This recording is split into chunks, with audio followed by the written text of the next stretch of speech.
Depict equipotential surface for a system of two identical positive point charges place at a distance d apart.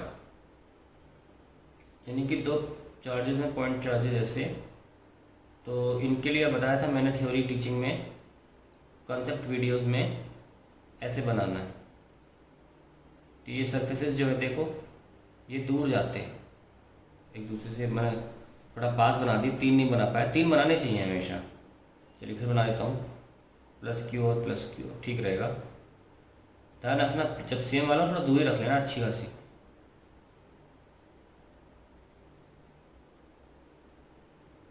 ये लीजिए,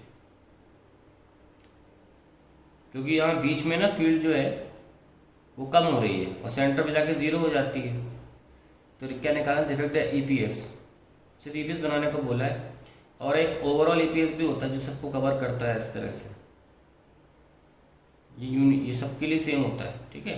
तो ये cover वाला बना देना, टोटल वाला। फिर बोला है deduce the expression for potential energy of a system of 2 point charges Q1 and Q2 brought from infinity to the point R1 R2 respectively in the presence of external electric field।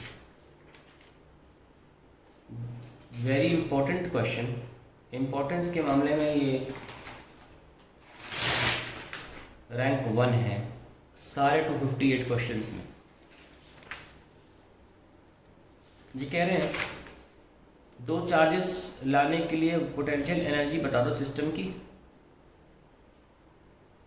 From infinity to that point. हमने किया नहीं, लेकिन क्या खास बात है इसमें, in the presence of electric field.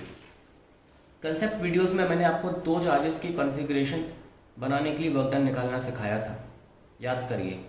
हम पहला चार्ज लेकर आए, R1 पे रखा इन्फिनिटी से Q1, हमने लिखा पहला चार्ज लाने में वर्क डन 0। फिर हमने क्या किया, दूसरा चार्ज लेकर आए इन्फिनिटी से R2 पे, हमने बोला दूसरे चार्ज के लिए वर्क डन तो होगा क्योंकि पहला चार्ज मौजूद है, और वो था Q जो लेकर आए हो Q2 into potential difference V final minus V initial. फिर से लिख देता हूँ, छोटा हो गया होगा, जिसको लेकर आ रहे हो और फिर जिस चार्ज की मौजूदगी मिला रहे हो उसकी वजह से फाइनल इनिशियल।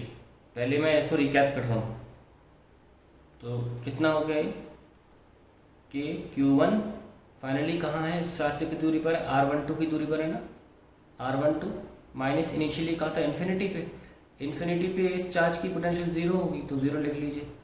तो फाइनली वर्क डन हमने निकाला था 1-2 में के Q1 Q2 बाय R12। तो इस सवाल में जो दिया है अभी बी पार्ट जो हमारा है, उसमें खास बात क्या है, पहले से ही हमारे वातावरण में इलेक्ट्रिक फील्ड मौजूद है। अब करो काम, पहले से मौजूद है तो भाई ऐसी इलेक्ट्रिक फील्ड जो मौजूद है, डायरेक्शन कोई भी हो, मैंने अपनी मर्जी से आई कैप ले लिया, ऐसा नहीं है, कहीं भी हो सकती है, we are not concern with that. तो ऑलरेडी इलेक्ट्रिक फील्ड में अगर तुम चार्ज लेकर आओगे तो हाँ, अब तुम इलेक्ट्रिक फील्ड में जा रहे हो तो तुम्हारा वर्क डन 0 नहीं होगा। पहले तुम चार्ज ला रहे थे, आसपास कोई नहीं था, कोई रुकावट पैदा नहीं कर रहा था, इसके खिलाफ तुम्हें काम करना पड़े। अब पहले ही चार्ज लाने में काम करना पड़ेगा। क्या होता है काम करना, Q1 इंटू पोटेंशियल डिफरेंस है ना, V final minus V initial. अब आपको पोटेंशियल डिफरेंस को आप dV भी लिख सकते थे या डेल्टा V भी लिख सकते हो, और पता होना चाहिए कि ये हमने कई बार प्रूफ किया है, इट इज इंटीग्रेशन ऑफ, डब्बे बंद कर लो, माइनस का E डॉट dl। ये आपका पहला वर्क डन हो गया। पहला वर्क डन कहाँ से कहाँ, इन्फिनिटी से R1। ये R1 बोला गया हमसे, R1 हमको यूज़ करना पड़ेगा, ठीक है। और हमें इलेक्ट्रिक फील्ड लेटर भी बोला गया है, ये देखो E, इलेक्ट्रिक फील्ड भी यूज़ करना है, R1 भी यूज़ करना है। तो ये हमारा पहला काम हो गया। अब work done in bringing Q2, तो ये वर्क डन 1 तो अब काउंट हो रहा है इस बार। वर्क डन ब्रिंगिंग Q2 कैसे निकालें, सबसे पहले इलेक्ट्रिक फील्ड की वजह से निकाल लो जो ऑलरेडी है, Q2 इंटू माइनस का E डॉट dl। कहाँ से, इन्फिनिटी से R2 पे रख दिया, ठीक है। और फिर लिख सकते हैं हम work done in presence of Q1, वो डायरेक्ट लिख सकते हो आप, जैसे यहाँ लिखा था W12 इज के Q1 Q2 अपॉन R12, यहाँ पे आपने लिख दिया, ये क्या है R12। तो ये एकलौता फ़र्क आ जाएगा आंसर में कि ये दोनों चीज़ें एक्स्ट्रा आ जाएंगी, पहले से भी यही था। बहुत अच्छा क्वेश्चन है ये, एनसीईआरटी क्वेश्चन है एक्चुअली में, एनसीईआरटी की टेक्स्ट की थ्योरी है, इसको क्वेश्चन बना दिया इन लोगों ने।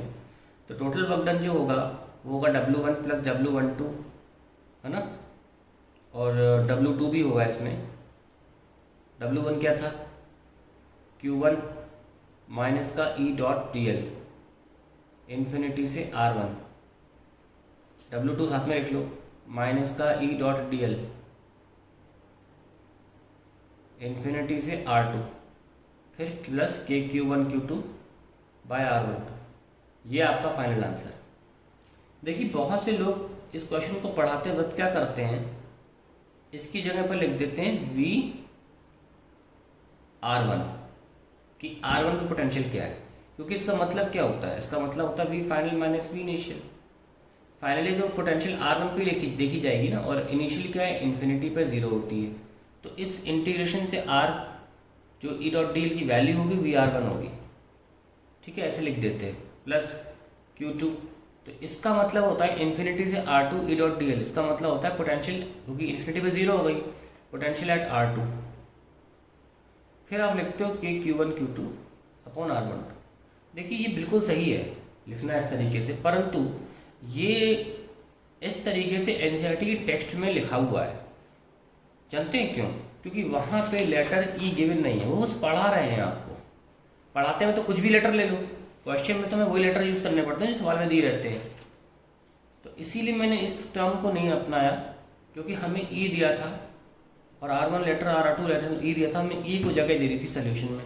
हम ऐसे नहीं लिख सकते क्योंकि हमें V कहीं नहीं दे रखा है, हमसे कहीं नहीं बोला कि VR1 और VR2 यूज़ करिए, तो हमने इस तरीके से इस आंसर को छोड़ा है। ठीक है, तो प्लीज़ ध्यान रखें कि अगर V लेटर दिया तो ऐसे लिख दे, और नहीं दिया तो आपको ई दिया था तो आप ऐसे लिख दीजिए।